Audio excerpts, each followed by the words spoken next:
Yes, so what a win in the end. It was nervy, I'm not going to deny that. But Manchester United will face Tottenham Hotspur in the Europa League final in just under 2 weeks' time. I'm buzzing. I'm absolutely happy. Mason Mount, he was always worth the money, wasn't he? He was always a quality signing from Chelsea. Obviously, I'm being a little bit shameless when I say that, but Spurs as well, congratulations, got the job done against Bodo Glimt. They will go up against United. We'll be discussing that later in the show. Chelsea as well, congratulations. They were already through. We knew they wouldn't not make it.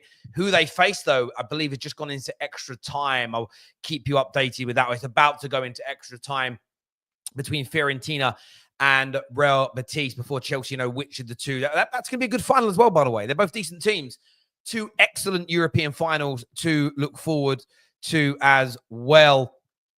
But look, I'm going to start off by talking about Manchester United. Let me just timestamp where we are right now, because I know people love love a little timestamp. But look, I was very, very worried at times tonight. Very, very worried. The Williams brothers were out. United are 3-0 up. And I saw a lot of disingenuous behavior from rivals in the build-up to this game. And that disingenuous behavior was very much a case of, and I'll make sure I word this right, but it was along the lines of, no way you're losing 3-0 at home. And then you think about the games we've lost 2-0, the games we've conceded 3 goals in, the lead we in all comps this year, the lead we threw away to Lyon. And it started to worry me a little bit. This Man United team, we know we need to improve the players. We know we need to create a better squad, but their ability to handle pressure for years now has not been anywhere near the standard that we would demand as Manchester United fans. And the first sort of half frustrated me. I actually didn't think the game plan was wrong from Ruben Amorim. It was the execution by the players. For instance, Bruno plays Garnacho in, maybe about 10 minutes in. A heavy touch means the goalkeeper can come out and smother it. Should be a better first touch. He should put it away. It's 1-0. The game's over. The goal in which they scored, yes, they had a lot of the ball. But as Wolfie, the Forest fan, said earlier, not having the ball doesn't mean you're not in control. And we weren't being peppered. We were barely conceding chances. Maguire makes a mistake by kicking it to nobody. Nobody closes down the midfield quick enough. And then they curl in an absolute perler. On review, I think Onana should be diving for that with one hand. You can always, your arm stretches further when you go with one rather than two, as we all know. I just thought, oh, here we go. The second half began, and I thought Ruben Amorim should have made some changes sooner. He didn't. And we were under real pressure, and we started to make mistakes. We were looking scrappy at the back, and the players weren't handling the occasion. But what's often said about managers is they're judged by lots of things, but one key area is how good are they with substitutions. And I wanted Manu to come on, and I agreed with Shaw. I agreed with Ahmad. I didn't agree with Mason Mount. So, no, not Mount. We got to bring Manu on. But the 3 substitutions from Ruben Amorim were absolutely fantastic. They changed the game. We instantly, within a minute, we probably should have had a shot on target. Ahmad should have pulled the ball back to Bruno Fernandes, went for a shot.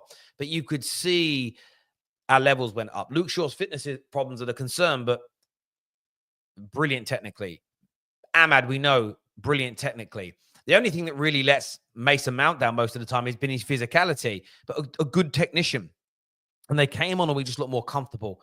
We stopped losing the ball so easily. We started building up pressure. And the opening goal of the night for Man United, the equalizer on the night, was amazing. You saw when Luke Shaw was on the pitch, when all 3 were on the pitch, Lenny Yoro started stepping out with the ball at his feet again, which we didn't see him do all game. And he drives forward, a nice bit of interchange, gets the ball back, plays it into Mount. The touch, turn, and finish from Mason Mount. You kids may not remember this, but I'm just going to shout a name out. Makeda! It was Makeda-esque the way he turned and he buries it into the far corner. And I was really happy for Mason Mount. I wasn't a fan of the signing. He's been injured basically for 2 years. But I have to say that all my red rosy cheeks have come out. I was shouting so much. I just see it in the camera. These are brilliant lenses on these cameras. I see a spot earlier that I had when I was 13. The mark's still there. And I was so happy for Mount, though. He hasn't been a great signing, but I'm so happy that he was able to deliver. Then Bruno gets another assist. He had the most GA of any player in the history of the Europa League or UEFA Cup combined. And you've got to remember how good great the UEFA Cup used to be. He then became the top assister outright in the competition. Casemiro, that's been brilliant in this tournament, puts it away with his back. Man scored with his back. Then we get a third, another wonderful work goal. Ahmad getting his assist. I'm really happy for Højlund. Although when he kicked it in the wrong direction, but it went in. It should have gone the other way. And then the cherry on top of the icing on top of the cake, Mason Mount scoring with his left foot from basically the halfway line to win 4-1 on the night.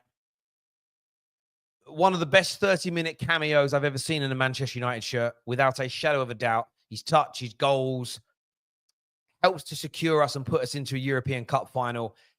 And very, very proud of the team. Wasn't a great start. We were struggling under the pressure. But between the manager and the subs and the players that remained on the pitch, we got the job done. We won 7-1 on aggregate against a team that we were told would batter us. And I'm very, very proud of that for one massive reason, because for all of the idiots, all of the fools, all of the mugs who say, well, you just don't deserve to be in the Champions League next year if you win it. We just beat a team in Atletico Bilbao 7-1 over 2 games who are highly likely to qualify for the Champions League by coming fourth, which isn't silverware, in La Liga. So if we can beat a Champions League team of next season in Bilbao 7-1, your narrative that we have no place being in the Champions League is blown to smithereens. Doesn't mean we'll win it, but the idea we can't win any games, we'll be a whipping boy, we'll be a laughing stock, is shot to bits. You, when it comes to Man United, and when it comes to Tottenham as well, and maybe even more so Tottenham, you are just bitter and you are just jealous and you are just hating that one of the two, and it's a fact now, it's a fact, one of the two is walking away with a major trophy, a major European trophy, and a Champions League spot next season. And it's a guarantee that 6 Premier League teams, let that sink in, 6 Premier League teams will be in the UEFA Champions League next year, which will be amazing. So look, I'm proud of the boys tonight. So happy for Mason Mount. I want to congratulate Ruben Amorim, though. Those substitutes, it wasn't going right. It wasn't going our way. And he made such positive subs. And I know Spurs fans will feel exactly the same. There's now a chance to really end the season on a high note with some silverware.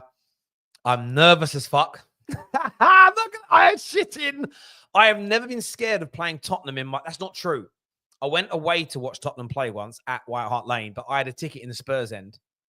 And my mate who gave me the ticket said, do not, whatever you do, let them know you're United. Because people I sit around are naughty. So when it was every goal that went in, I had to kind of cheer with it. With Spurs beat us 3-0 on the day. I was scared that day. I am nervous. I don't want to lose to Spurs in a final for multiple reasons. My dad's a Spurs fan. And before anyone asks, I don't have daddy issues. I just don't want my dad bantering me. Although my dad is 70 years old this year, so if they were to win, it would be a nice birthday present for him, if I'm being sentimental about my beloved father. But yeah, I'm nervous. I don't want to lose to Spurs. But look, I'll think about that more later on in the show and in the coming weeks. I'm just very, very proud of Man United tonight. Very proud that we're in this final, 9th major European final, and an opportunity for some more history as well on the backdrop of a bad season. And who knows what a springboard it can be for us. On Tottenham, I just want to say about Tottenham. I just want to say, I love this comment here. Bilbao will batter you. Nope. Yeah, listen, I will say this as well. I'm actually Deezy. You're not coming on unless your shirt's off, mate. It's as simple as that. It's so for me, I will say about Spurs. I was hoping they would go out tonight, simply because I don't want to play them in the final. It's not a dig at Tottenham. It's just I didn't want an all-English final. They did very, very well tonight in a weird place is the word I would use to describe it, to play football. There was folds on the pitch. It was like a rug was all messed up. And they went there. They rode out a few little storms. They were very professional. Ange had another one of those nights where his team defended in great numbers and there was very little room in between the lines. Any balls into the box were cleared. They used their physicality, they were so much bigger and stronger than Bodo Glimt. And they just powered their way through. 2 goals in the second half. They killed it 5-1 as well. And for me, after they knocked out Frankfurt and everything else, I don't give a shit about Tottenham's league position. I'm going to back Spurs, not just because my team's in. I'll be backing Spurs if Man United went out in previous rounds. They deserve to be in this final. They deserve a shot at Champions League football next year simply because they have been one of the best teams in a big European tournament where they've been predicted to go out for multiple rounds. And again, you've either got to admit that your football knowledge is shit or you just lied to the camera. Which is it? It can't be both. Spurs deserve to be there. It's either you lied about how good the teams they were playing were, or you've got to say they deserve it. You can't be both. It's one of those two things. So well done and congratulations to Tottenham as well. I don't know if that makes me a Tottenham fan now because I've congratulated the team and not slagged them off. I don't know if that's how it works. I think they're the rules. Let's get to some of your comments that have come in here. Congrats, Terry. Hope you smashed Spuds in the final. Thank you, Luke. I appreciate that, mate. I really do. Mason Mount brace, and we play Chelsea next Friday. Yeah, look, Chelsea are going to beat us. We are not going to play our full team. It's a real interesting one because that's the last game before the final. And I'm really intrigued to know how we're going to juggle the squad between now and then. Because we can't not play our first team players between now. They can't have 2 weeks to not playing football.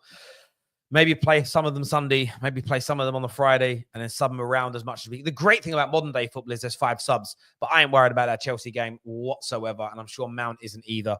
I probably wouldn't play Mount in that game. I'd play him this weekend. I'd maybe avoid any Chelsea player sticking it on him, if that makes sense, because the Chelsea fans will want that. Because after what he did in that semi-final, I just like him to at least be on that bench with a chance at some glory. Weird how shit we can be. Turn up last 20 minutes and rock the place. Weird, comforting feeling going into the final. Lenny Yoro, take a bow, son. What a centre-back. Look, Man United never do it the easy way. And I'm not saying other clubs don't have that. Oh, I thought Batiste were going to score. Man United are not the only club that kind of has that trope connected to us. And I wouldn't ever claim to be. But we don't like doing things the easy way, not in my lifetime in Europe. And it's a confidence thing with Man United. And these players, when they start to believe, these players, when they get the wind in their sails, are fantastic. The problem is when it goes wrong. And you saw that at the start of the game. The first half of this game for Man United was a microcosm. Is it cosm or chasm? Either which way, you know what I mean. Of our entire season. In control. We didn't have the ball, but we're in control. It was the plan. 2 gilt-edged chances. 1 0-0, 1 at 1-0 down. Both for Garnacho. He messes them up or misses, and we're losing. It's been the story of our season. And that doesn't fill you with confidence. I'm not surprised that when we brought the better technicians on and maybe the better athletes, we improved. This Man United team needs more technical ability on the ball and more athleticism, and you will see more confidence. And I think we'll see a lot more of that after the summer. Jerome here, one of our long-standing Tottenham fans, says, Mud Brothers going to Bilbao. Worst season ever. Spurs or Man United to win a European trophy. There's something so ironically and rustically beautiful about it. I don't even know how to make it make sense. Because, and I mean this truthfully, because there's no English team in the Champions League final. I'll put a bet on it now, £100 to charity. The UK viewing figures on television for the Europa League is going to be bigger than the Champions League. Massive.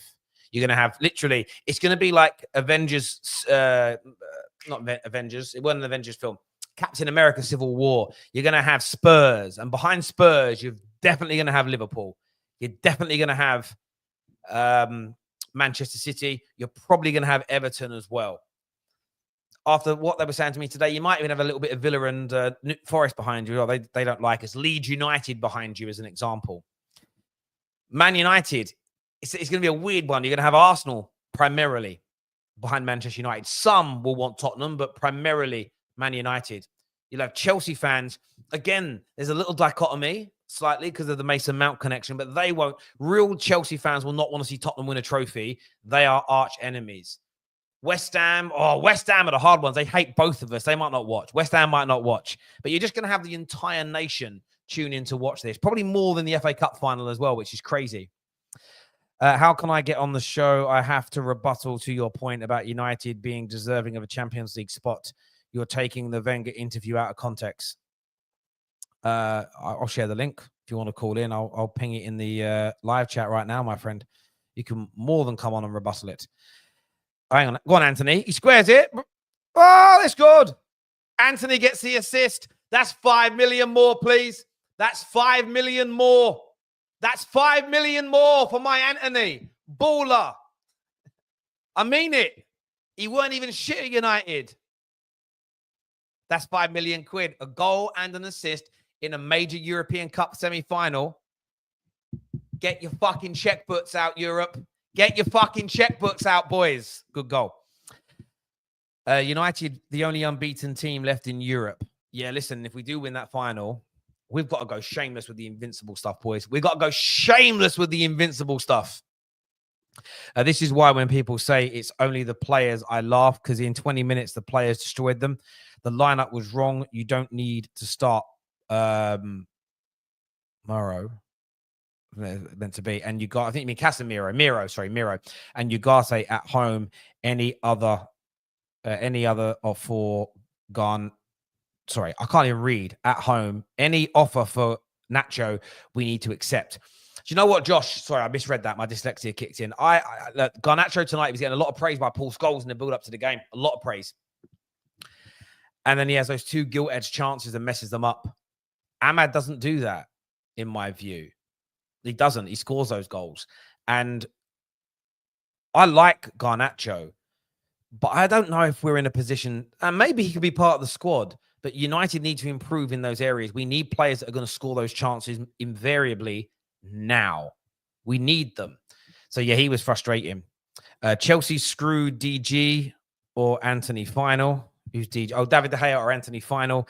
Anthony 2 medals. I am glad it's going to be a team like Fiorentina or Betis in the final, though, rather than some of the opponents that Chelsea have played in the knockout stages so far. I think there'll be a nice bit of jeopardy. I think there'll be, Fiorentina are in here. No. Yeah, so that'll be a nice little final as well. I'm not going to lie. I'm looking forward to it. Right, we're taking calls tonight. We've got Elijah. We've got Winter Surfer. We've got Cameron. Canadian Cam's here. Sunshine's with us. We've got Deezy. Oh, we've got the lovely Kate as well. We've got Runin. So quite a few people tuning in here. If you haven't done so yet, please get the like button smashed for us. Make sure you are subscribing to the Terrace as well. Let's start bringing everybody out. So I'm in different settings tonight by myself. So I'm just on a different screen, different computer. I'm just getting used to it because I'm an old man. But Deezy is here. Cam and Sunshine with me. Kate in the house is here. Winter Surfer. Elijah, someone on Echo. Let me see who that is. I think that's you, Runin. If you could put some earphones in, mate, that'd be wicked, bro. Where to start tonight? Mason Mount. Listen, I want to say, by the way, thank Elijah, Ronin, Winter Server. Thank you for Mason Mount tonight. Come up, prompts. I appreciate. I'm still getting an echo from you, Runin. If I can keep you muted, please, just until you put some earphones in, that'd be wicked, bro. Sorry. But listen, Deezy, what you saying, brother? I mean, you know, I'm the only one that's been checking on where my number 7 is, you know. I feel like the United fan base kind of gave up on him still. So, you know what? I take credit for Mason Mount's resurgence. You're welcome, guys. But nah, seriously, bro, I'm so gassed. I think this season, don't get it twisted. No matter what anybody says, even if we win or don't win, this has been an absolutely horrendous season. But it would be nice to put a little bit of sprinkle on this absolute turd of a season. Mason Mount, I don't know what he had before he came on, but he need to do that for the final. Seeing Ahmad come on and get the assist as well. Hoyland needs more of those goals. And you know what? I wasn't even worried. When they scored and we went 1-0 down, I was like, nah, well, you know, we might lose, but, you know, we'll only be losing our undefeated record. And really, that's just a gimmick. But if we go undefeated the whole way, you know what? I'm getting a gold European trophy. So I'll take it. I hear you, bro. Cam, how about yourself, mate? I mean, we were expected to go through a nervy start, but in the end of the day, winning 4-1 is a big result against fourth in La Liga, by the way. At no stage was I worried. KJ made me more uncomfortable than the game, if I'm going to be honest. Just him consistently being like, "Oh, there we go." I'm like, who cares? Like, we're the better side. I thought we were the better side than both these last two teams that we played. I don't. The one super chat that came through about him not needing to set the team up that way, it's like, or he got it wrong. It's like, well, no, because that's literally what we did the first part of the tie, and we destroyed them with that setup. So it made perfect sense for him to do it again, knowing that that setup gives us more defensive control. The two DMs, it really does. It gives us more protection. And until we started to cede possession a lot, he was like, all right, now it's time to bring on my ballers to like just end it and take it to him. I think he managed the game perfectly today. For me, it was like, you didn't need to come out and go at them and leave yourself open or anything. You didn't need to do that.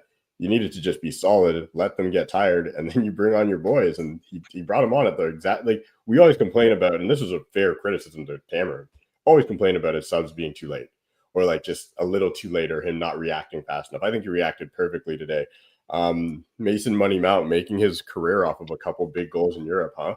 Like I used to talk a lot of shit about that Chelsea goal, earning him a lot of money and a lot of notoriety. So he might keep doing it.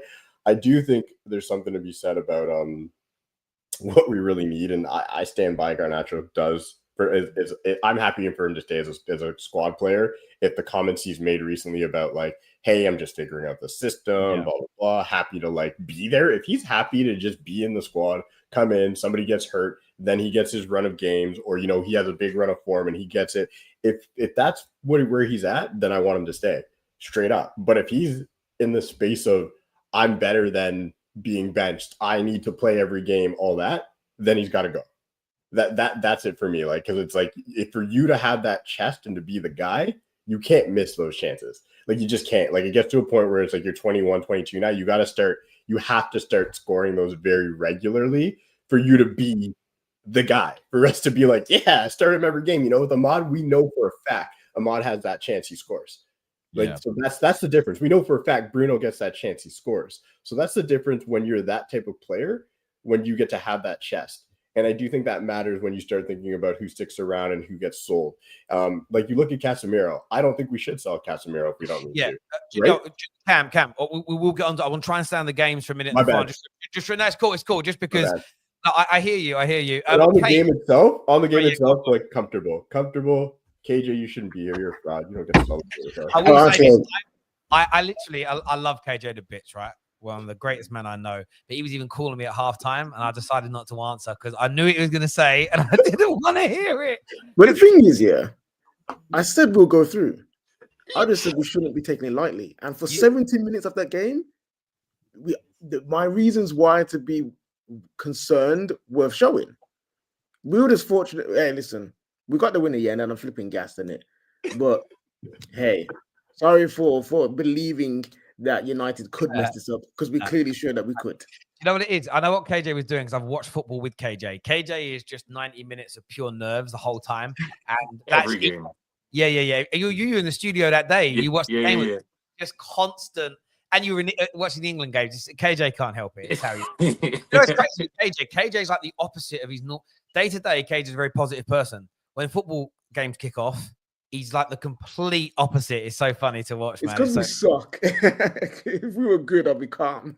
No, I hear you completely. Kate, an important victory tonight. No silly early goals. You saw it through. You're in the final. How proud of you of the performance from your Tottenham Hotspur team tonight? First of all, Jimbo and I both say congratulations. Man United made the best team win on the night in 2 weeks' time. Look, it was unusual to say, but it was composed. It was disciplined, I thought, from Spurs. I think we controlled the game near enough the whole game. 2 good goals, a great header down from Romero for Solanke's goal, and then Porro. I said to Jim, that's a goal. That's a goal. He meant that, but he's come out since and said it was a cross. But either way, it was a beautiful finish, whether it was for fluke or not.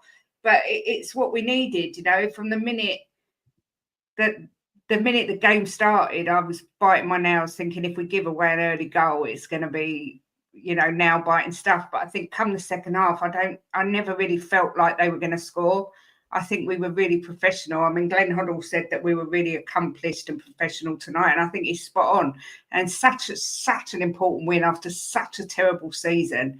I mean, I was screaming the house down. I don't know how I've got a voice because I was going mad, because it's probably the first time this season I've really been able to really enjoy it and cheer. So, 2 weeks, we've both had absolutely diabolical seasons, and one of us is going to come out with Champions League football and a trophy at the end of it, and it's absolutely bonkers. And just really funny about the way one of us is going to get Champions League football, Kate. It's a little bit like the teams that win the playoffs in the Championship. There's even though you'd rather come second because you don't have the nerves of it. In terms of, but it's a little bit more special to get it with a trophy because you get silverware at the same time. Yeah, exactly. Part of me feels it's written in the stars. Harry Kane's just won his first ever trophy without being at Spurs, but he's won his first trophy. And part of me thinks maybe the stars are going to align and say, this is what you could have won had you stayed here with Tottenham. But we'll see. As I said last week when I was saying I'm not taking it for granted we'll make the final, I truly believe it's written in the stars, and whatever will be on the night. Our best friend is a Manchester United fan. He wants to watch the game together. I'm not sure I can cope with that because I'm not sure we'll still be best friends afterwards. But look, I'm just so happy, so relieved to have something to smile about because this season's been absolute torture. So, it's whether we can beat you 4 times in a season. We've done it 3 times. Can we do it 4? We'll have to wait and see. Yeah, there's so much riding on it. There really is. And there's some good and bad omens, I think, in all directions. And yeah, as I say, it's the whole world is going to be tuned into that. The social media world, fans around the country. It's going to be a massive night. And I love the fact it's on a Wednesday night. I always feel that European nights should be in the middle of the week, not on Saturdays. I think it's the best day of the week for them. I'm a bit old school like that. A few comments here. First one from Harrison Lang says, yo, Terry, this is United's 9th cup final in 12 years. This is our banter era, Well, listen, that's why, that's why there's different standards at different clubs. It's been our banter era, but we've still won trophies. Listen, it could be our banter era. We could, if we are very good on the night, in our banter era, get 2 European trophies. That's based on how bad we've been by our previous standards. That's pretty phenomenal. We obviously want better. That's a great record. Zane here says United being undefeated in Europa till the final and then losing to Spurs would be effing hilarious. Football gods might have a writing. Listen, that is also very true. And honestly, if I see any Man United fans in the build up to this, giving it Billy big balls, I'm going to smash them up. I'm going to beat the fuck out of them. Simple as that. Like, keep your mouth shut. No, I'm joking. I wouldn't actually do it. I'm going over the top, but just stay humble until afterwards. Can't we just be the fan base? Joe would make Man United's fan base amazing. If we were a humble club like that, no matter how big, just be humble with it. Let's just relax. Having said that, I might do it myself before the final. With my country on the brink of war, footy is a good distraction. Yeah, look, I'm not going to comment on things I'm not overly educated on. Hope you're safe and well, my friend. And football is a great escape for so many reasons and stuff like that, and stuff like that for people. So, like, I hope you're safe and well and enjoying the football, my friend. Terry looking hench, appreciate it, mate. Thanks. Cheers, bruv. Cheers. I'm all right. I'm not massive, not small. Stop glazing. Perfect. Perfect fit. I'm not massive, not small. Fit perfectly. Terry, imagine Anthony scores to win against Chelsea and United win the Europa. Oh, it'd be great. It'd be great.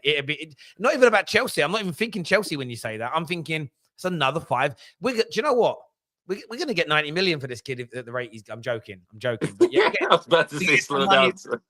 Yeah, man. Listen, if they go through tonight, you know that La Liga are tweeting about him again. As soon as they do that, 5 million more. 5 million more. Just keep adding 5 million on, Ineos, please. Or add 5 million on and stop making people redundant. How about that? We don't want players. Like, every time Anthony scores, he's saving like 50 people's jobs. That's how we should view it, maybe. Because we're fucked financially. KJ, you should blame Nacho for you stressing. Yeah, we all know what Nacho can do and not do on the football pitch. He gets into great positions to score goals and he fluffs them most of the time, and that's something he has to work on to stay at Man United. But at the end of the day, we got the job done, and now we move on to the more stressful game where I will be sweating buckets. You know what I'm saying? But hopefully we get over the line.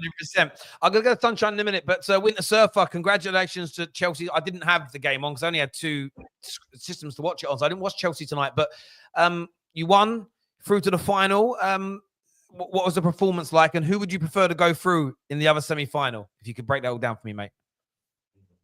It was a training session tonight. It was just passing the ball around. We played, I didn't even know, we played some kid called Reggie Walsh. I have no idea who that is in the midfield. There's a 16-year-old in a semi-final. That's how much confidence, that's how much we treated it tonight. It was just one of those. Kukurea took him off at half-time. KDH scored a good goal, good pass from Ivo Saka, set him up. So it was... it was just a mandatory thing we had to play tonight, Terry. You know what I mean? It wasn't a big occasion. It wasn't like treated like other semi-finals because the job was done in the first leg.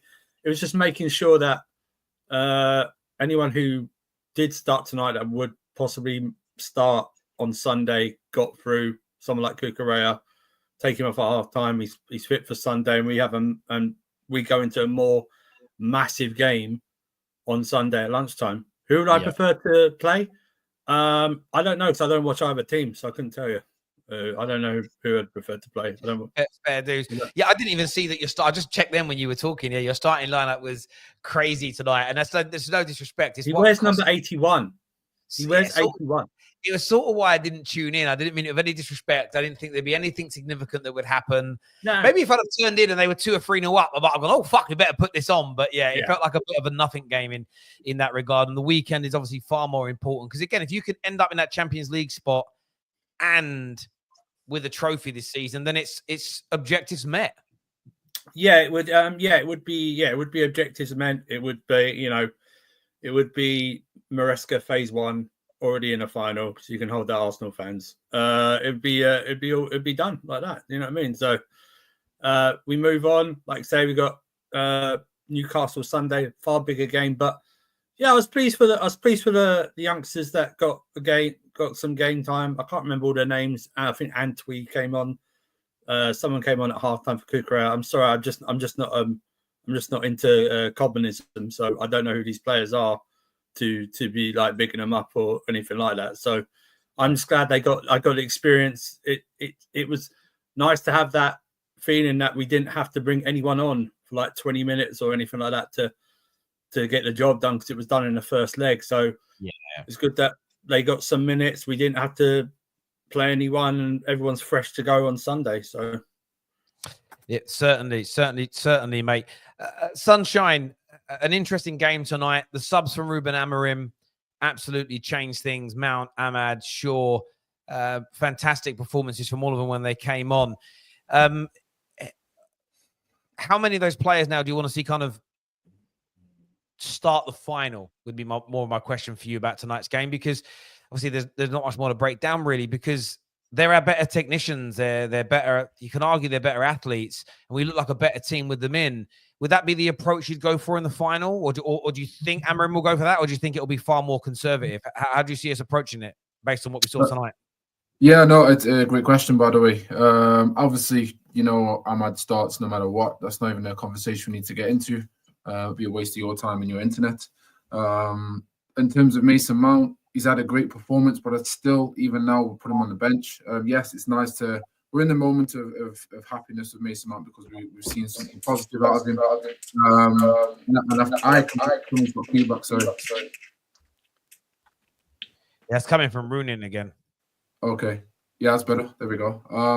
Sorry. But I do believe Mason Mount is better off the bench, just because, again, energy, impact, and, of course, he can read the game as well. So emotionally, he won't have to put too much pressure on himself to start that game and perform. But yeah, did well tonight, so I wouldn't start him personally. And then, of course, Luke Shaw, I agree. I think he's one of the best technicians we've got as a left back and a left centre back. The only issues I've ever had with Luke Shaw is the fact that his fitness and his injury prone. So I would 100% be starting him at left centre back position. But given the fact Dorgu struggled tonight into a final, maybe tiredness, maybe because he's young, are we going to give him a bly or not? Maybe that's up to you guys. But for me personally, speaking for me, Dorgu's on thin ice for a final, because if you're going to do that in a semi-final, I can't trust you into the next one, especially if Luke Shaw comes off the bench, puts a performance in. Amas comes off the bench. Dorgu played pretty much like I would expect Amas to play today. So whatever the reason is, whether you rate him or not rate him, whatever the reason is for tonight's performance, hopefully it's a one-off. He's probably the player that I'll look at and go, you probably got a stiff neck for your position. Other than that, though, again, like I said, it doesn't matter who starts for me. I trust Amorim, and with his substitutions today, I think it clearly showed. A lot of people online was, shouting, make changes, etc., etc. But you have to understand, when you're watching it on TV, they're a couple of seconds behind. So he was already thinking what we were thinking, make the changes. And under Ten Hag, he struggled to do that many a times, and it cost us. Ollie cost us as well. We saw it with Ruben Amorim today, where he was like, no, I'm switching up. I'm going to go for the win. And that's the difference. You need to go and get your wins. He should have started Ahmad today, yes.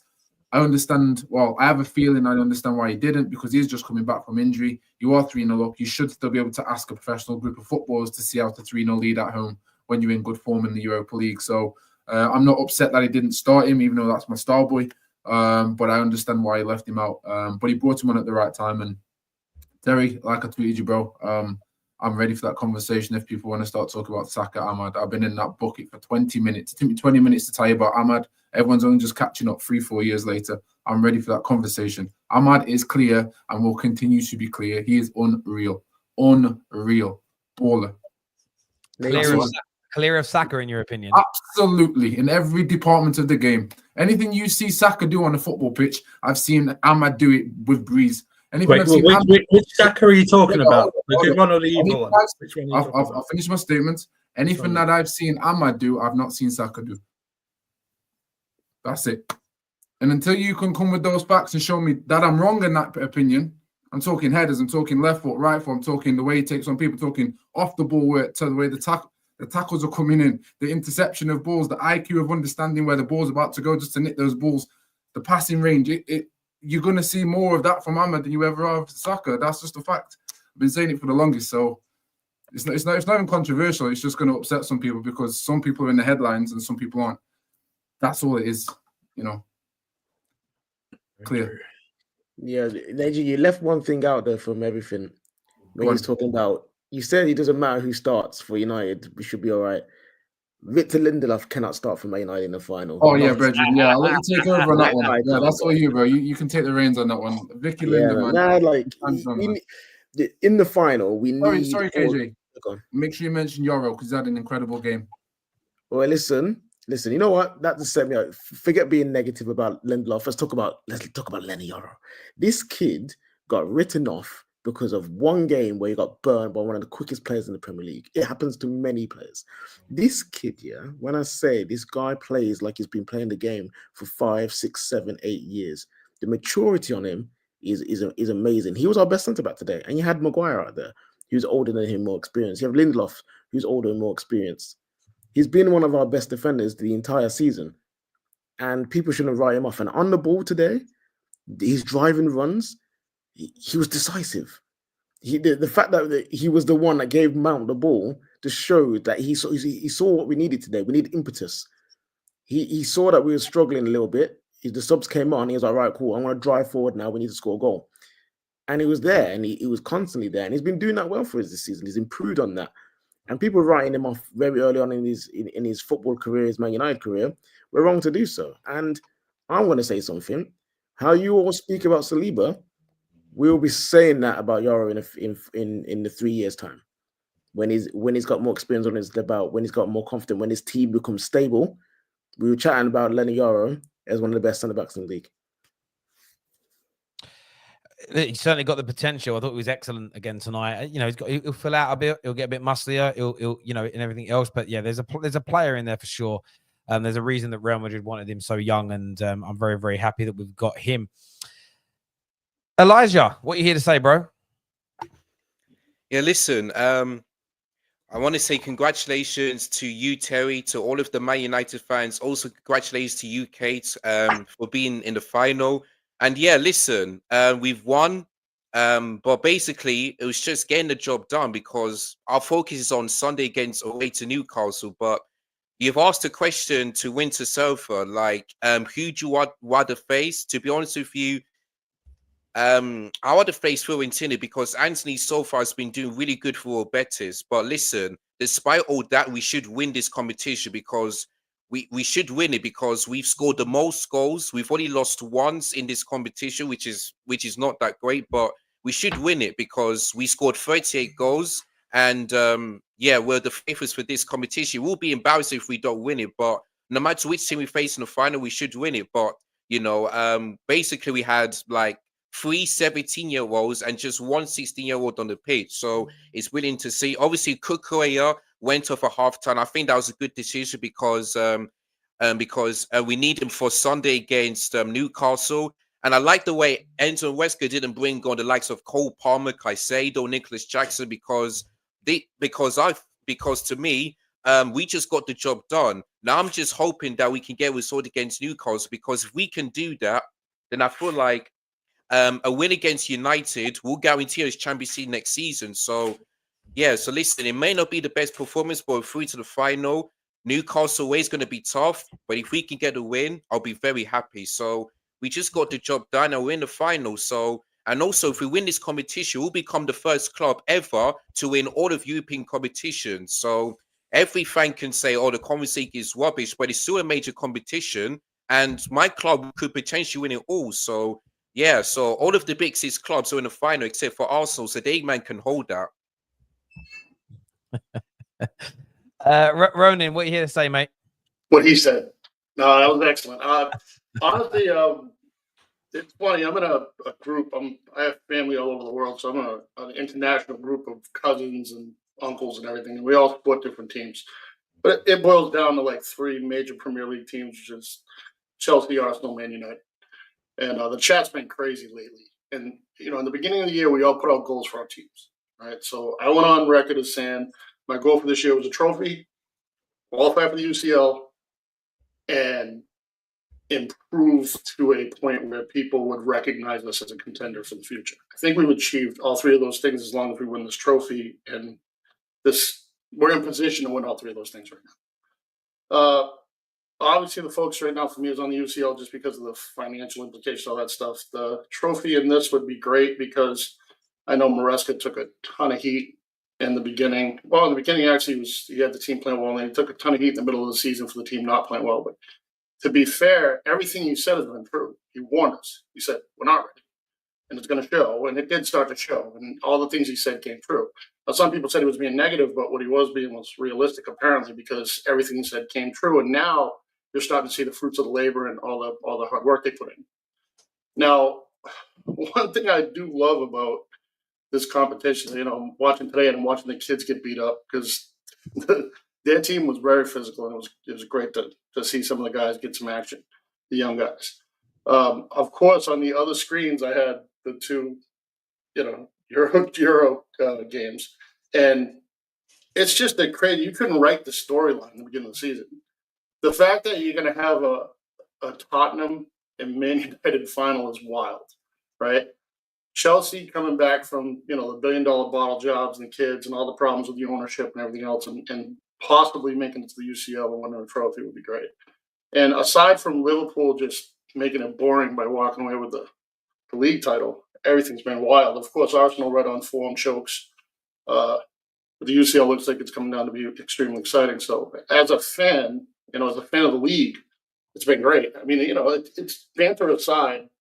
I think we all kind of promote the Premier League amongst other leagues. You know what I mean? Like for me, the Arsenal thing was someone said, "Do you want Arsenal to lose?" I'm like, "Of course." But if they win, of course, it helps out the Premier League because it gets, you know, the top league aspect. But of course, I always want to see them lose just from the rival aspect. But I can't wait. Of course, I'm anxious to see our match Saturday. Is a giant match, and you know I've been calling it along. Just trust the process. So if it pans out, I'm going to be extremely proud and happy. But I can't wait to see this final between Tottenham and Man United. I feel like that's going to be one of the wildest experiences between the and drama and the way Man United's taking a bunch of turns this year. It's just you couldn't write that story, honestly. I think it's going to be extremely exciting. But yeah, the season's coming down to the wire. It's going to be a big finish. Yeah, it is going to be a big finish, and I think it's going to be. And I don't know how you feel about this, Kate. And we kind of move on to talking about the final now, really. But I feel like it may not be the best football anyone's ever seen, but I believe it will be a very entertaining game. I think it's going to be. There'll be ebb and flow. There'll be goals. There'll be mistakes. There'll be drama. I feel like it's going to be a very entertaining final for maybe now biting for us, but very entertaining for the neutral. There'll be some blood. Yeah, I think so. I think Ange will go all out in the first half to try and get a goal or two, and then try and be a bit more defensive. But this is Ange Postecoglou, and he does his own thing. So anything could happen. He could go completely gung-ho for the final because we beat you 3 times already. But, I mean, to the Man United fans on the panel, how confident are you? I mean, let me just say, Tottenham are the king of the bottlers. All we do is get slated for never winning anything. We're told we're shit every single season. So how confident are Man United? You must be feeling super confident. Not really. I mean, so here's the thing. I said from the start of this tournament, I didn't want Tottenham just because we're not as good against teams in England. That's it. That was the only reason. I'm not, to be fully fair, I'm not trying to gas Tottenham up thinking they're that good of a squad. It's just we suck against teams in the Prem. That is facts. We've been great against teams outside of the Prem. But the more I think about it and the more I thought about it recently, it's like, as long as we're healthy, and any team can say this, right? You're going to be missing Madison, like health matters, but as long as we're healthy, I'm decently confident, because I think the 3 times in a row thing, I went and looked back at the teams that you beat, and it's just our team's so different. It just really is. It's like, it's mainly because guys went out on loan. Half the team switched up. Like, it's a different team. And I know that's an old moniker. It's like, oh, the team, it just actually is. So it's hard for me to be as scared. And I keep going back to the fact that, like, I'll have to do some research. I'm a big gambler, and a lot of people know this. But probability in sports important to think about. And beating any team 4 times in a row for any team in any league and any competition is a very difficult thing to do. It's just very difficult. You can go across leagues. Some teams have teams numbers for sure. I don't, and I'm going to look into it. I don't know if it's something that's common in the Prem where teams beat a team that many times in a row. And I think that's something that I just like to you.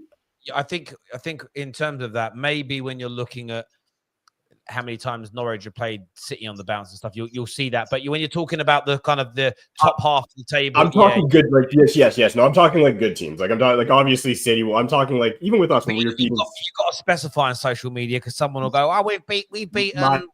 My bad. For the people who don't use common sense, when it's like teams that are good or close to evenly matched, and let's be honest, like both our teams aren't good. Like we're not sitting up here saying either of our teams are amazing. Look where we are in the Prem.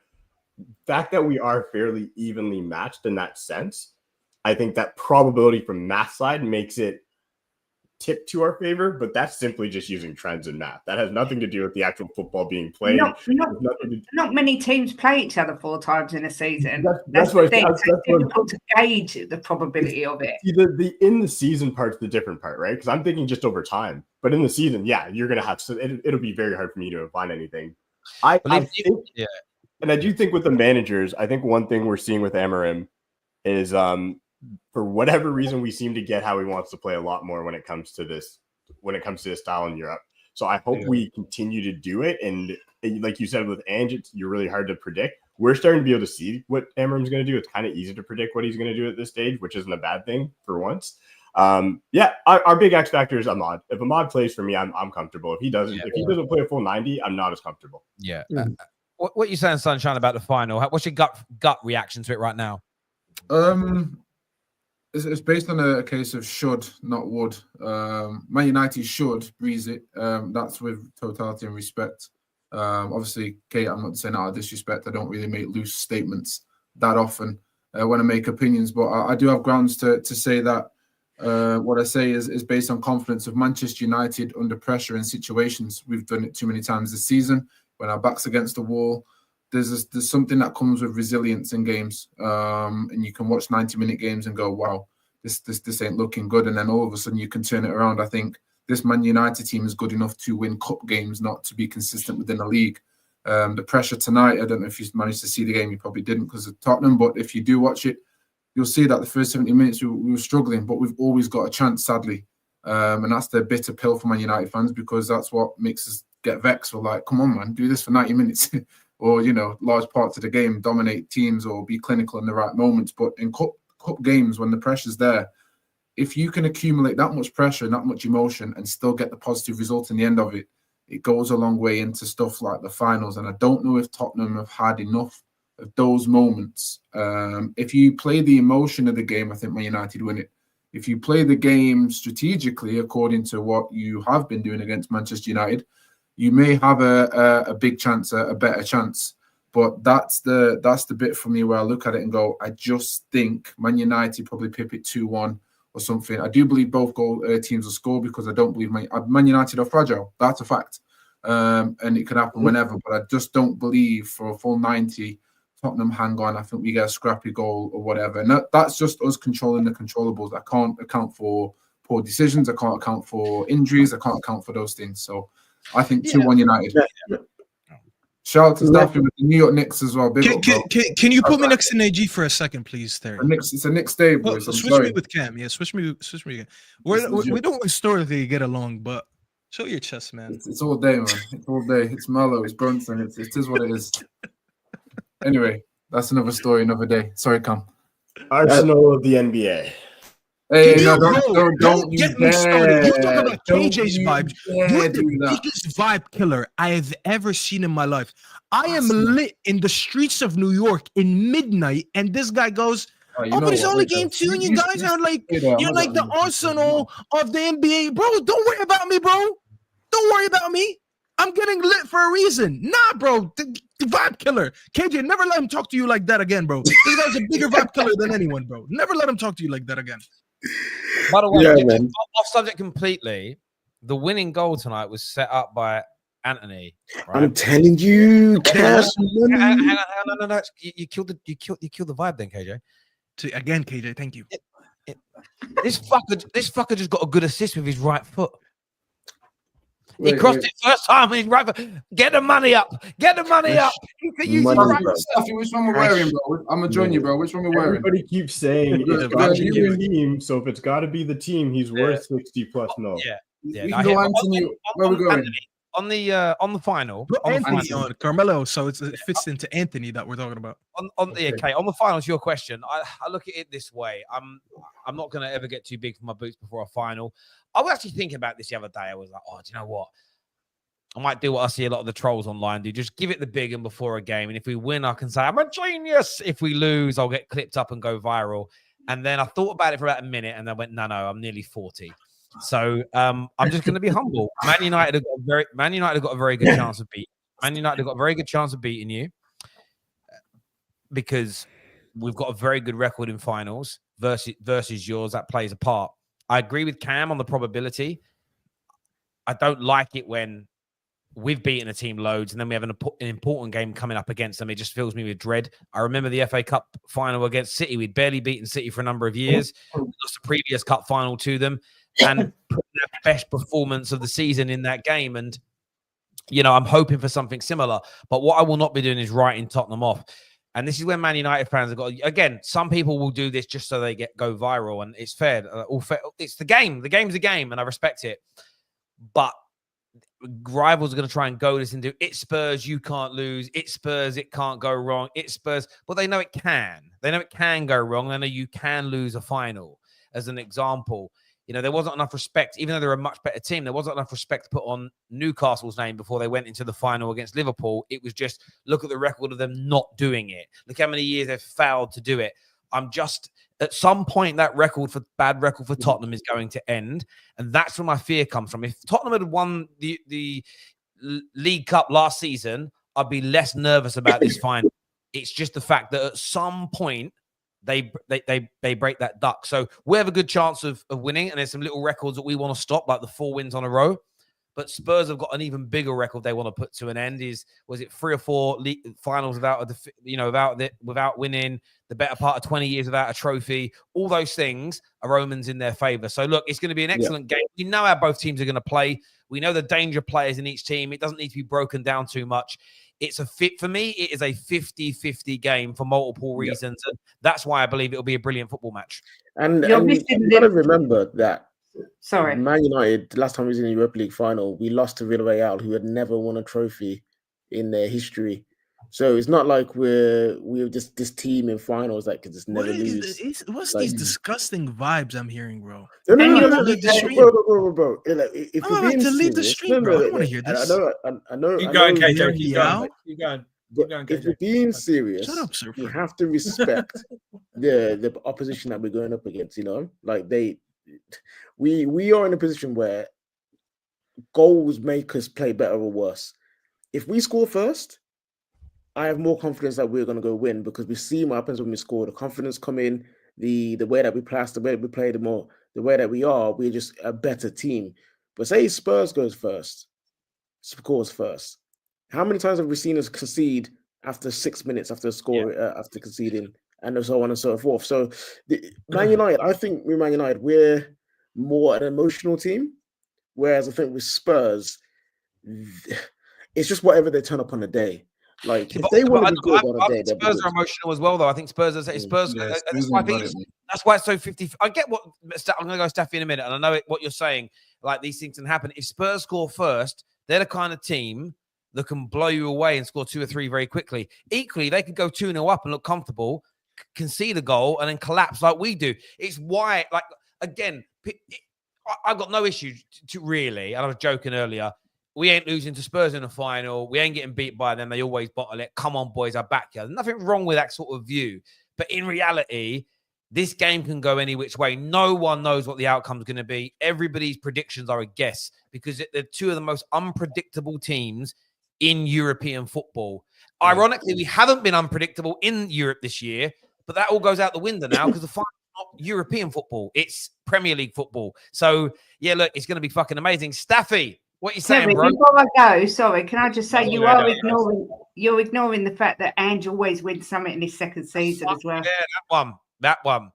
Right. And you know the LeBron meme? Ooh. So scared. Oh, so Staffy, scared. The same manager that you guys didn't trust all season. Now you guys want to take his word that he wins everything in his second season. I'm not gonna lie, Kate. That scares me too. You get but that actually for me, not scary, bro. Things like that because in sport, because in sport trends and patterns are things you have to pay attention to, guys. You do have to pay okay, all right. Stuff needs to land, but just quickly just one quick question. What's more scary, the fact that he predicts a trophy or winning something in second season, or the actual reality of Manchester United dominating in Europe no matter what? The actual facts that we were under pressure. Do you know what it is? Do you know what it is, Najee, right? It's how, and I love this. It shows the difference in how people think. Me and Cam are thinking the same thing, probably the same as KJ. Oh my God, if we're the butt of that joke, Andy wins that trophy in his second year, we're the ones who stopped. It's thinking about that. And you're right. What we're not doing is thinking about the actual game. We're thinking about the worst case scenario outcome, where what you're doing is going, well, actually, and I agree with you, in the last 2 games against Tottenham that we lost, especially the league game, if Garnacho finishes his chances, we beat them. On performance away from home at White Hart Lane a few weeks back, we weren't bad. So actually, if we perform to that level again, but we're more clinical, we can beat Tottenham. So I do agree with you, but I'm a bit more like Cam. I'm thinking about, oh God, what's it going to be like when I go live if we lose? I can't get out of my head. The fact that he's there, if he had said that and failed to get to the final, you're laughing. But the fact that he's in another final, and he says in his second, it's crazy. It's crazy. I agree. What are you here to say? It's embarrassing. These vibes are embarrassing. First of all, I'm gonna be a gentleman. I'm gonna say congrats, Kate, on reaching a final. Congrats. Listen, clearly you have a better chance to be the most successful team out of North London this season because you still have a trophy to win, and there's a certain team that's home. And actually, funny enough, I tweeted that, I think, like when Arsenal lost the first game, and everyone was like, "Oh, but they could still come back." Yeah, I retweeted that today, and the tweet is still valid. All traditional top 6 teams, bar a certain red team in London, and London still has a chance to win a trophy, except obviously them. But yeah, congrats on that. Congrats, by the way, on Dominic Solanke, someone I've been backing for quite a while. Everyone said he was a waste of 65. That goal, by the way, he scored today. I love a poacher goal. He helped you guys in the quarterfinals against Frankfurt. He scores today. Great signing. I'd love to see when Henry's back, who he doesn't back Ainge yet. He found himself in Norway watching a game in the Bodo Glimt stadium. I mean, for someone who doesn't back this team and this manager, for him to be there, but it's a weird coincidence. I know he was probably going on dinner or something, and he accidentally tripped into that Bodo Glimt stadium. But anyways, congrats for that, Kate. But now let me talk about my team, because good performance overall today. I know that the first half was a little bit disappointing that we were down 1-0. Once again, I found myself in that situation where I try to remind people, if we had better attackers, we probably wouldn't be losing. I actually tweeted that hysterically. Sarcastically, I meant to say, sorry. I put a screenshot of the Garnacho 1v1 that he missed when he tried to chip the goalkeeper, and I just put hashtag Emmer him out. I was like, I just wanted to see how many people are actually going to bite on it and how many people are going to understand his sarcasm. That guy, by the way, is a prick. I just can't stand him no more. The audacity to be one-on-one with the goalkeeper when you're down 1-0, and you can sense in a semifinal in a European competition that this Athletic Bilbao team is just trying to find any reason to believe that could come back, and to try to chip the goalkeeper. I mean, I'm not gonna lie, it's anything but being professional at this point. And if anyone punched him at halftime, I wouldn't even blame him, because I probably would if I was his teammate. But listen, great subs in the second half. Ruben Amorim, I didn't really like the team he started, but I kind of understood why he was doing. He was just trying to shut him down as much as possible. And then he likes to finish his game with his best players. I've noticed that about him. He does that so many times. I used to give him the injury excuses, but I'm actually starting to notice this is how he's trying to ride out this Europa League. He knows as long as I'm within reach, he just wants to bring on his best players within the last 30 minutes. That's why he brings on Mount for more energy, and he's more attacking than Ugarte. He brings on Ahmad. He brings on Kobe Mainu. He tries to bring on his more technical players late. And it worked today, and we scored 4 goals. 4 goals is a lot. And I was very happy for Mason Mount, a signing that I didn't even want when it happened a couple of years ago. And let's just be honest, no matter what happens, even in the final, it's still a very underwhelming signing. But to see him come on today, I think that cameo he had is the best bit of football he's played for us in 2 years. Not that he played a lot of football anyways, but the goal, the touches that he was having, he was feeling himself. You can tell he's mojo. He was doing like back heel, first touch passes, scores with his left foot from almost halfway line. I'm glad to see him because he suffered a lot from injuries. Like, everything aside, you don't want to see a player suffer from so many injuries. So I was happy to see that for him. But the subs, I think, changed the game. Happy to see Holland get a goal. Even that one, he almost messed up because he kicked it into his own foot.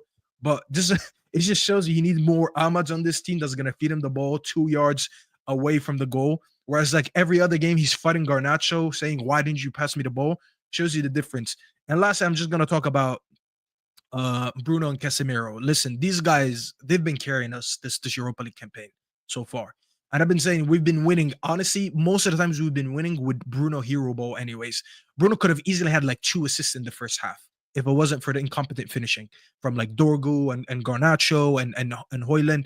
And I don't even know if he registered a GNA today, but great performance from him and great performance from Casemiro. These two, just their experience alone, let alone forget their ability, their experience alone has genuinely carried us this Europa League, from the Lyon game to the Sociedad game to obviously these 2 legs. If we win, it's honestly going to be because of them in their final. That's the one thing we're going to have on Spurs. As Neji said, the facts say that we actually been there and won that. Ainge can say all he wants. He still hasn't done it with this team. I was there last year when I won a cup. I was there 2 years ago when I won a cup. I've proven that no matter how bad I could be in a season, I could still turn up on a final. And I have enough players on the pitch that can turn up on a final. We're going to have a healthy Ahmad going in. We're going to have a somewhat healthy Mason Mount now going in. I have a backline that's doing very well, especially Lenny Yoro. What a great season he's having. And as I said, the experience of Bruno, Casemiro, and I'm also add Maguire because I think he's been good for us. I would like our chances, bro. I understand people that are worried about being trolled.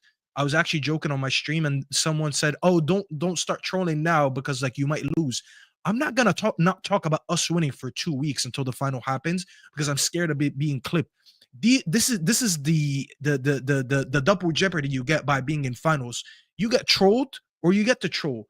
We got smoked twice by Barcelona, and 20 years later, we still haven't been able to get over it. And they always remind us that they smoked us. Yes, there's a risk that we could be the first team to give Spurs a trophy in like 20 years.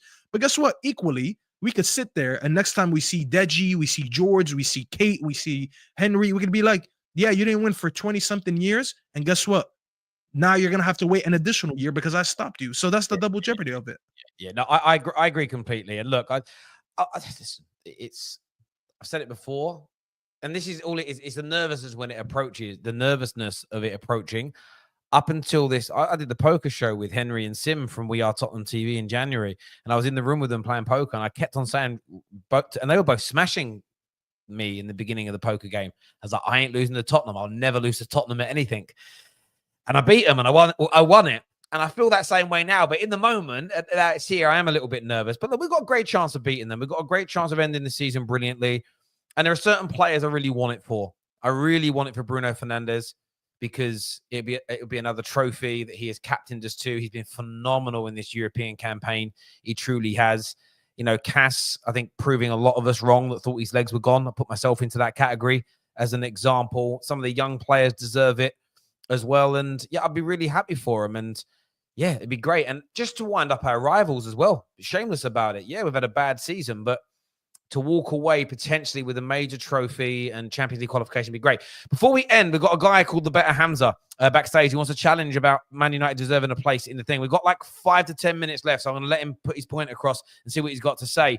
Hello, mate. Welcome to the show. You say you want to rebuttal the point that Man United, like, basically say that Man United don't deserve a place in the Champions League. What are you here to say, mate? Yeah, how's it going, guys? So I want to say that I think the original conversation that was brought up was from that Wenger interview that happened, right? And what he was actually trying to address was the broader issue of like the competitive imbalance within the domestic league, within the Premier League. So his point wasn't that, you know, it hasn't been a strong Premier League season. Overall, some of the big clubs have not been playing well. And the big 6 clubs, they already benefit from their massive commercial deals, their kind of global fan base, the broadcasting exposure. So they don't need Champions League, but they don't need a Champions League run, to be honest. So for them, it's more about like the prestige and the brand of being the Champions League, rather than them kind of needing the money for it. So for a smaller club like Nottingham Forest, or even, you know, Aston Villa is not a small club, neither is Nottingham Forest, but I'm talking like globally. For them, getting into the Champions League could be really, really transformational. They could get a lot more money in that would bridge the gap between the smaller clubs and the bigger clubs. So it's not about like just being, you know, just playing in Europe. It's about like closing that financial gap. So like when the big clubs underperform during the whole Premier League season, and then they jump through into the Champions League through like, you know, a technicality by winning the Europa League, I think they're not taking I feel like they're just taking the sporting opportunity, and we're not looking at the financial lifeline from a club that actually should earn it. So I would say this now. It's not a sort of loophole. It's not. Yeah, it's a prize that's been in place for 10 years now for winning the Europa League, that you get qualification for the Champions League, and it could have been Bodo Glimt or Bilbao that made it. And I think if Bodo Glimt had won tonight, and if Bodo Glimt went on to win it, I don't think that Wenger would be complaining. And not because it's amazing for Bodo Glimt to get that Champions League money, but because it would have meant that Spurs were not there. I think there was definitely an element of that, not just within what Wenger was saying, but I think that the broader conversation. The thing is as well is the idea that I do get your point that Man United getting this money theoretically could be less transformational for us in the short term. It might help us improve our squad quicker, but Man United are probably going to have money for the next 20, 30, 40 years where Forest or Villa may not. And I totally understand that. But at the same time, and look, maybe they do want to rewrite it. At the same time, the only way you really address that long term is making it so that teams that finish 5th, 6th, and 7th in the Premier League and La Liga are able to qualify for the Champions League. And then you start, in my opinion, to make a mockery of the whole point of the Champions League, which was meant to be the best of the best competing against each other. I, by the way, have loved this new format, but I also wouldn't be against going back to how European football used to be. The champions of each league play in the Champions League, the winners of the domestic cups play in the domestic clubs, and the second place teams or third place teams, if the second place sides win the FA Cup or their respective, they play in the UEFA Cup. When you did that, no one ever complained about how anyone qualified for a tournament, because it was simply, you basically had to win one of two tournaments or come second in your league. And it was the best of the best from every nation going head to head with one another.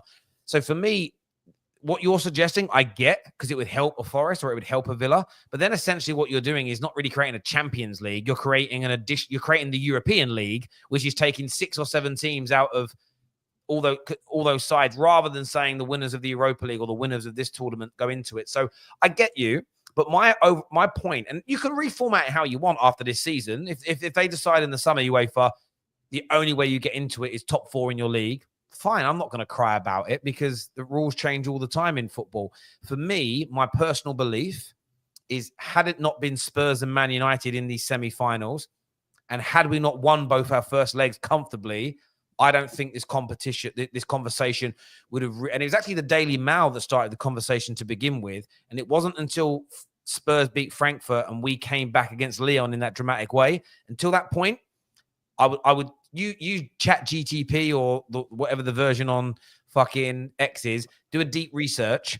I bet you can't find very many people or any journalists ever speak about this up until the two teams made the semis. So for me, it's the convenience of suddenly the conversation happening that bothered me more.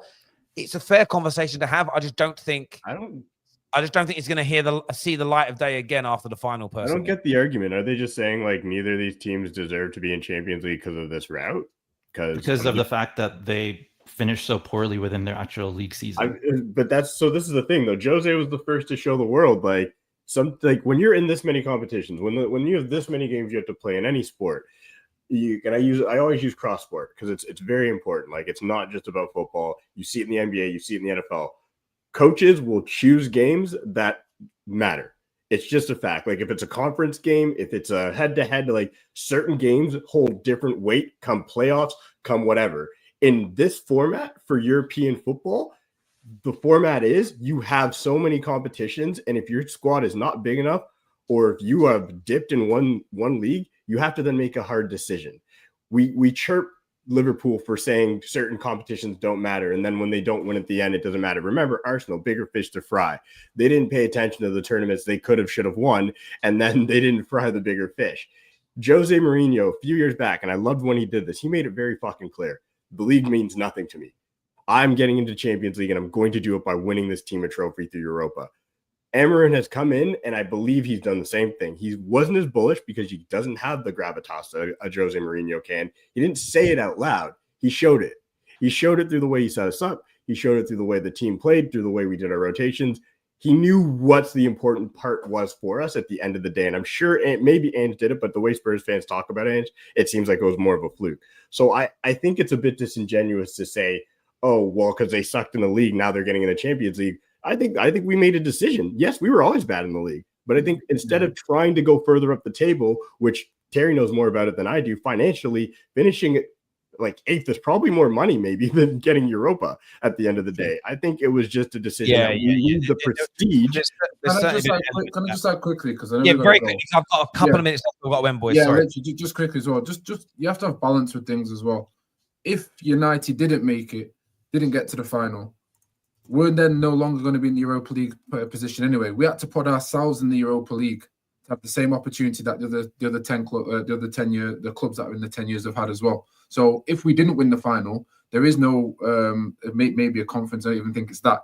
We don't even get into a conference next year. So it's not like it's all favouring Man United or Spurs. You got to look at the balance of it. I just think, like to Terry's point, because it's Man United and Spurs. Now there's a big fuss about it.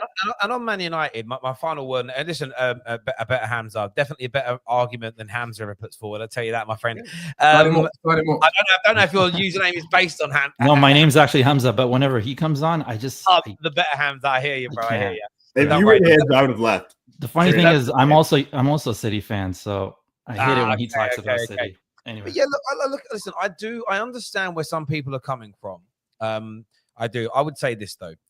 if Man United win it and we're in the Champions League, we'd be in the Champions League because we won a trophy in 2024, and then we won a trophy in 2025 that we qualified for from winning. And there's progression and promotion in that. For me, that's quite literally what sport should be about, is you rewarding sporting success. Doesn't mean that we're successful in every manner. Doesn't mean we can't improve. Doesn't mean any of those things. So I just saw something weird in this room. But yeah, so listen, I hear it. It's an argument. I get where you're coming from. Look, if they change the rules, I'm not even going to, I wouldn't bat an eyelid about it, because for me, it's one of those things.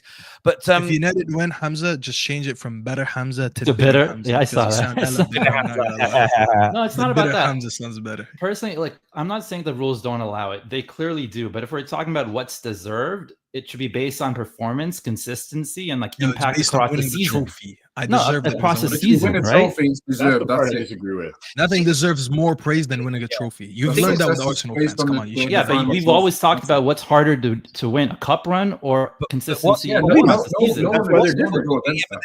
thing with the argument was so interesting, and Wenger is definitely going to push this because of the back end of his career. Is for years, including Manchester City fans, would say, top four's not a trophy, top four's not a trophy, top four's not a trophy. And this is the first time ever I've heard people try to spin it as actually finishing in the top four is more important than a trophy. I heard them say it about Nottingham Forest. I get the point that being in the Champions League generates more money, and therefore your team can invest and improve further. I think that's one of the reasons I want to be in the Champions League. At the same time, I think we should give winning trophies bigger rewards. Should we give winning trophies bigger rewards if the team finished so poorly in their season and already have the commercial revenue? All right. Hamza, quickly. What if it was a Fulham in Man United's position right now? There's still a team who don't get the money. Wait there, hold up. They don't get the money, but then they go to Champions League the same way Man United are seemingly trying to do right now. No one says anything over them. Go, you know what? That's really good for football. We love that. It's just the team is different. Exactly. That's not Man United's or Fulham's. Man United can't be degraded. Spurs can't be degraded just because they're a successful club, because that's what they've earned over their career. Hamza, this is the thing as well. I'm sensing. Do you live in North America somewhere? Yeah, I live in Canada. Okay, so I am sensing. One thing I don't like about American sports, even though I love North America as a continent, is your sports are the most communist fucking thing in the world. The way they work, like the most successful team. I grew up in the Middle East. I don't watch too much American sports. I don't know whether it's. I'm asking if you're getting it from that. It's like the most successful team. It's like now you're going to get the worst picks in the draft. I know what you're saying. So I kind of get where you're coming from. But then you can't. I just don't know. By the way, it's probably illegal in Europe to write a rule into the law of the game that says, if Fulham do what Man United did, they get the Champions League qualification, all the money. But if Man United or City or Liverpool do it, you get half the money or none of the money. You can, and that's what I would also say to a lot of rival fans that are pushing this. Always be careful, right? Because a lot of rival fans might push this, and UEFA might listen. Might be your team in 3 years in this position, and you go, "Oh fuck, there's no Champions League because we pushed it." I'd leave it as it is if I was a rival fan personally, but that's just me. I mean, what do you mean by communist? Sorry, what? Sorry? You said North American sports are the most communist. What did you mean by that? I'm confused. Because it's the team that's successful, like they then get punished for it. Yeah, we'll have a different conversation about that. I'm being flippant with it. I don't literally mean communism. I'm just having a bit. No, I know, but your point's not right. But we'll talk about it later. Well, yeah. Well, I feel like it is. Big up, you guys. If you had all had the chance to give one team the trophy and the other the Champions League spot, so both teams can shit on our rivals, would you do it? Hell no. I want both. What? I want both. I want both. Yeah. I'm so excited. I haven't been this happy in years. A final, yay. I also finally woke up early enough to watch your stream, Terry. Come on, you Spurs. Thank you, Jiminy. I appreciate that. Long time no see. And congratulations on making that final. Listen, everybody. Hit the like button before you go. This is going to redirect you. Do you know it's 2 weeks? By the way, I don't know what he's doing tonight. I'm going to call him out. I don't actually know if we're redirecting anywhere, to be honest. Because Hamza was meant to show tonight, and he didn't. 2 weeks running, United win. He don't show. That little punk. You little Hamza, punk. hey, bro, you got a better Hamza. Not Hamza. Sorry, Hamza's in my head now. It's Sam, you punk. Where are you? You're meant to be here tonight. Listen, until next time, people, take care. Goodbye. God bless. And I'll see you all again soon. Peace.